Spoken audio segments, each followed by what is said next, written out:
What's up, guys? Today we're going to talk about a CMA, a comparable market analysis. What is it? When do you use it? And why it's so important to real estate investors to know who to get this from and how to use it to maximize every single deal that you got. Let's talk about it.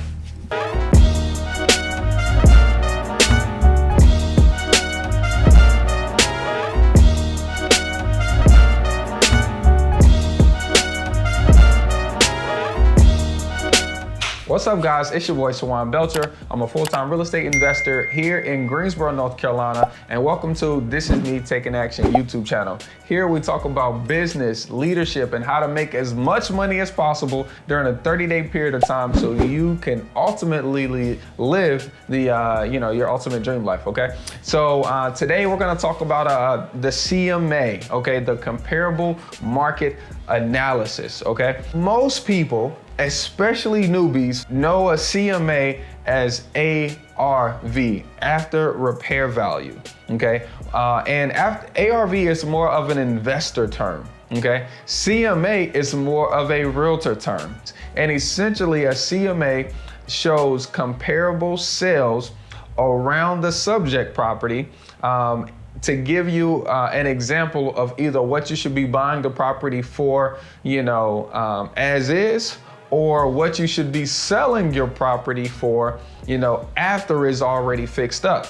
Now, this CMA, I typically use it when I'm buying a deal for myself, okay? When I'm raising private capital, and then also when I'm doing a refinance. Now, when I'm doing a wholesale deal, hey, who cares? Let's send it out to the buyers, let them make their own judgments. Hey, it's whatever, give me the bag.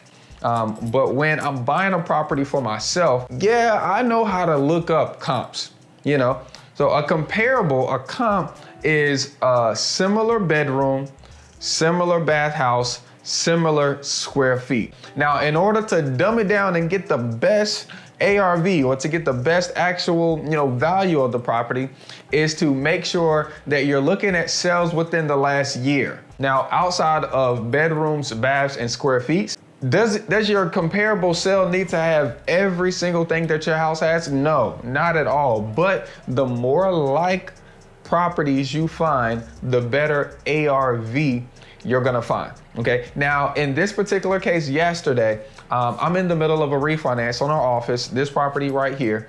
It was a 3-bedroom, 1-bath house, okay? Now, when it was first built in the 30s, it was a 2-story. Okay, so originally on the county tax records, they had it listed on county tax records as a 4-bedroom, 2-bath house. But since then, when I purchased it, it got changed to a 1-story, 3-bedroom, 1-bath house. Now that I've done the remodel on the property, I didn't do upstairs, I left that closed off. I added a bathroom and kind of rearranged the bathrooms and the laundry room.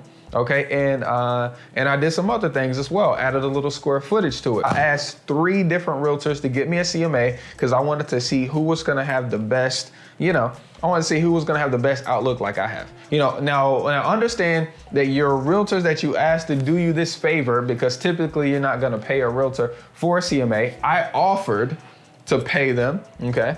But none of them wanted to pay me because I guess they see value in me. But when they do this for free, there's only so much energy and effort that's gonna go into it. So you definitely should look at it before you use the CMA. First of all, you wanna make sure, like I said, bedrooms, bath, square footage line up, okay? You might even need to measure your house so you can figure out if the square footage is the same. I'm gonna take you to the worst CMA that I got yesterday, and I'm gonna give you some things of why I think is a bad CMA, and then we're gonna go over to a better CMA, and then at the end, I'm gonna tell you why you need good CMAs for your real estate deals. Okay, so this is the first one that I got. Okay, and so this is kind of like the cover page to it, but as you can see, the biggest thing on the page is a picture of the house. Now, a picture of the house is cool, but I mean, if we're gonna have a picture of the house, then we wanna have an after picture. You know, we don't want a picture during the construction, and clearly this is literally a Google picture during the construction. So that doesn't necessarily look good, just looking at this right away. So, I wish you would have just asked, is there an updated picture that you can provide for me? Really, that was the first thing that I noticed. And then of course, this is marketing for him. And that's a lot of the reasons why, realtors don't ask you for a fee, because they're marketing themselves by helping you. So they, boom, they leave their phone number and all that good stuff. That's what's up. I get it. Okay. Now this next page here, I thought it was going to be a little bit more detailed and help me really get clear on our mission, because the whole purpose of a CMA, a comparable market analysis, is to justify what we believe an ARV is by having a professional, give us similar comps to our house and tell us what the property will be worth. So we're looking for one number.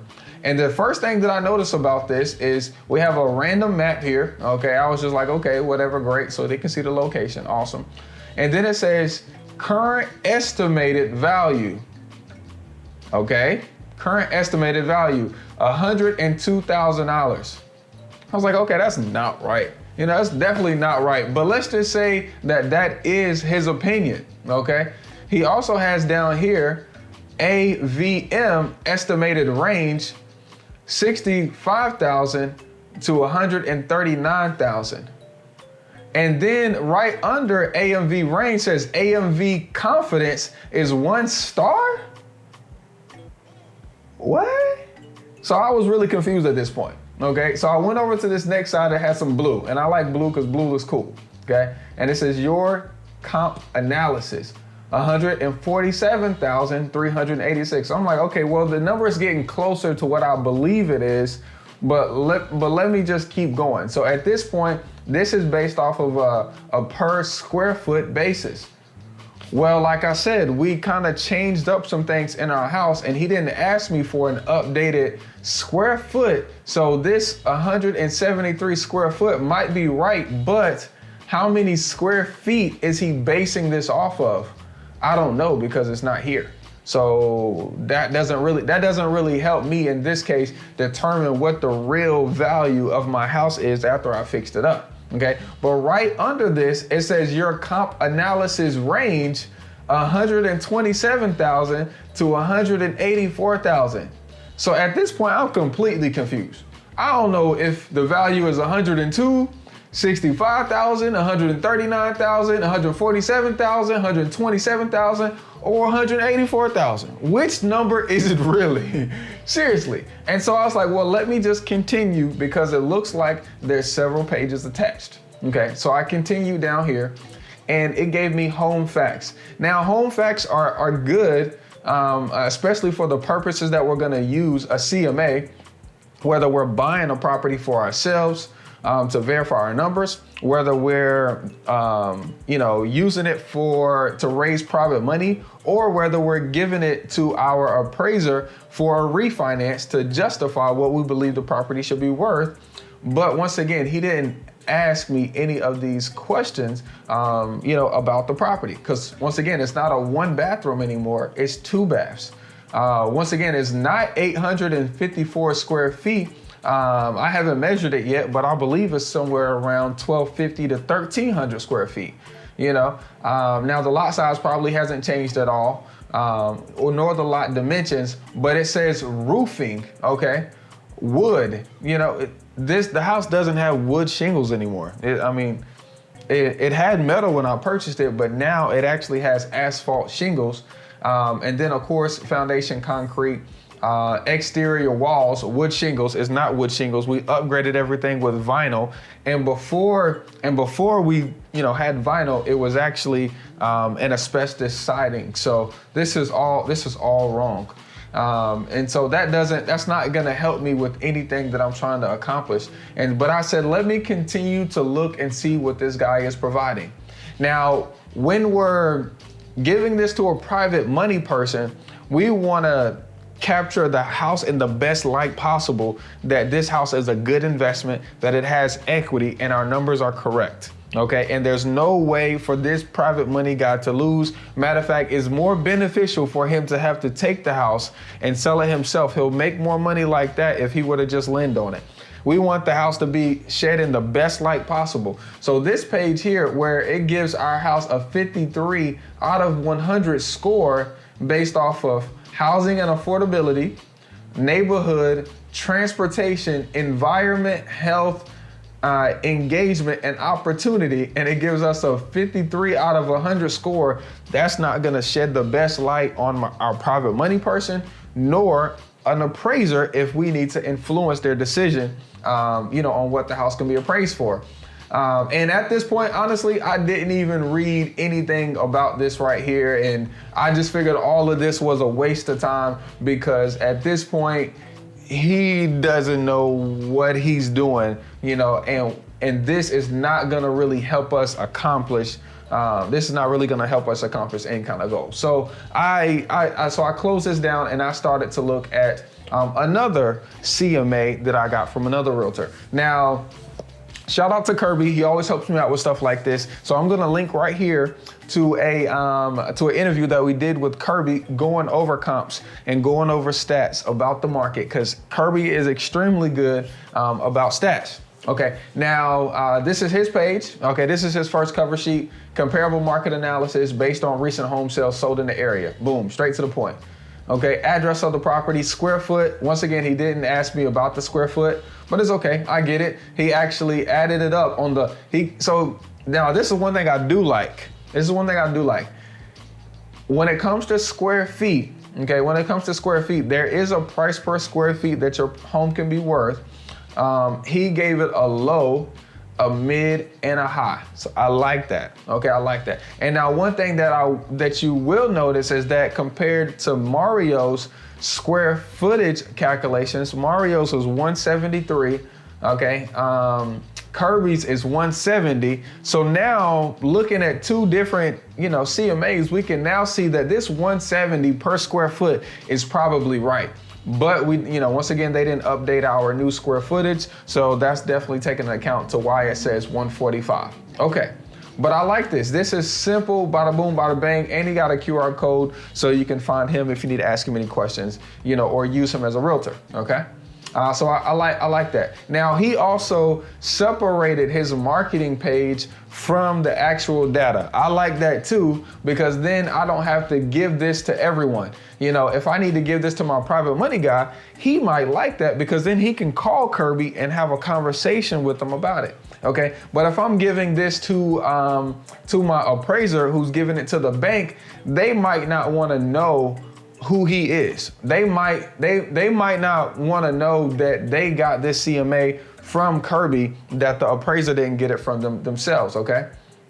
And then, so let's get to the data. I didn't get this from the last CMA. I like this part. At the top of the CMA, he has current active listings. So these three houses are currently listed, okay?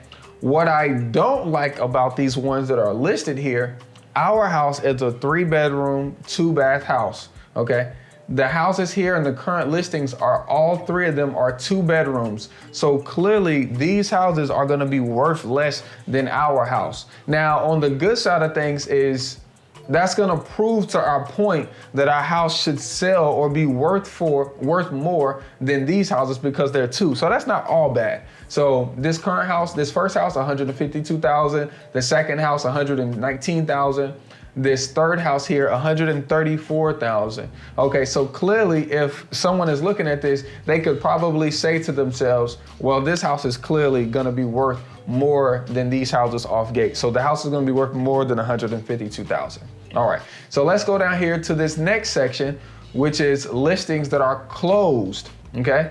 The first section is listings that are active. That means they're on sale right now on the MLS, listed by a realtor. They're not pending, so they don't have a deposit on it. They're just up for sale. So nobody's made an offer or put a deposit to buy those properties at those prices. These prices are what the owners are asking for, okay? Now this portion with listings that are closed, these are closed deals where buyers have given a deposit and already funded the transaction. So these are actual sold comps. So this is the best part that you want to look for. Okay, this is the good stuff. Now, once again, as you can see, here are the bedrooms right here. So some of them are 2 bedrooms, some of them are 3, and then he actually threw one that's a 4 bedroom in there as well.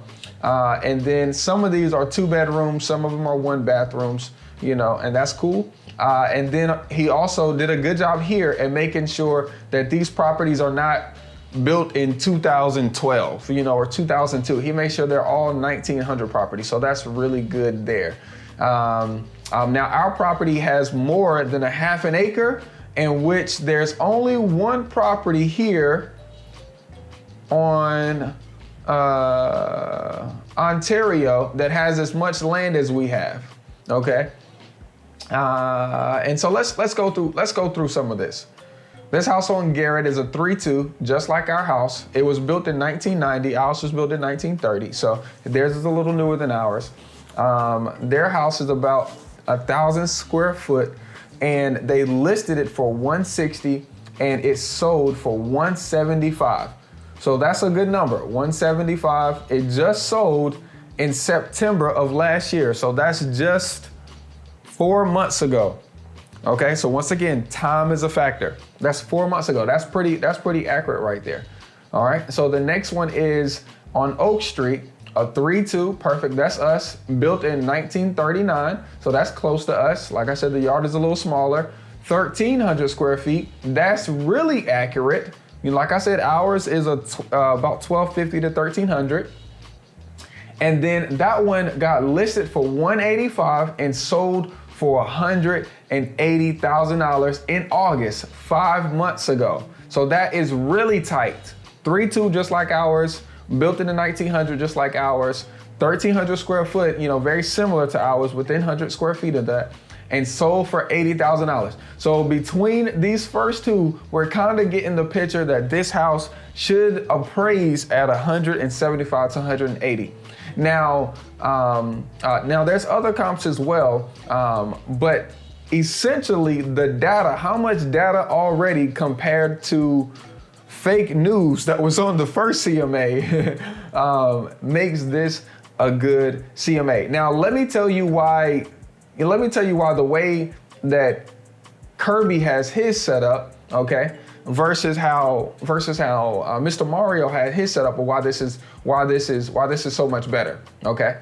Now, the reason why I like Kirby so much is it has so much actual data that you really need to determine a house value. So like I talked about in the beginning of the video, bedrooms, baths, square footage, you know, and how the house is made, including the lot size and the year built, goes into determining what this house will be worth. Now on Mr. Mario's, it gave a bunch of summary numbers, a bunch of ranges, and almost like an unclear message of what the property is actually worth. Like, think about this. As we're talking to an appraiser and their job is to pull comps, and we collect a CMA from a realtor, you know, that actually knows what they're doing.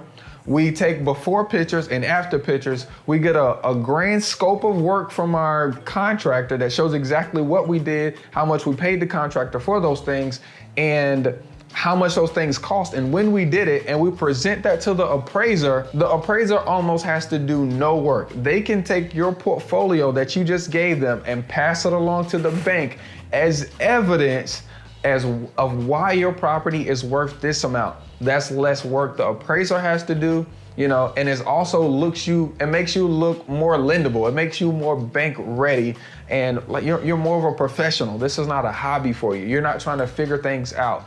This is what the property is worth. $170 a square foot, between $175,000 or $180,000. That's how much the property is worth. If you want to raise private money for deals like this, knowing exactly what the property will be worth, okay, is extremely important, because at the end of the day, if you're doing a refinance, if you're doing a BRRRR and you're trying to get paid to buy houses, you need to know exactly what you need to owe at the end of it, so that way you can walk away with a check and not have to bring a check. Okay, this is extremely important for your real estate investing business to go from averaging, $5,000 or $10,000 only doing assignments to now averaging $25,000 to actually running a full real estate investment firm, buying and selling houses, rehabbing houses to resell, rehabbing houses to renovate, open up group homes and Airbnbs and such things like this. So if you want to grow using real estate investing to ultimately do more deals, right? To make more money doing less deals, you need to have a great real estate investor friendly realtor on your team giving you accurate data so you can go out here and make this bread. Okay, so look, I'm gonna point you to this direction so we can talk about how to find that realtor next. Peace, y'all.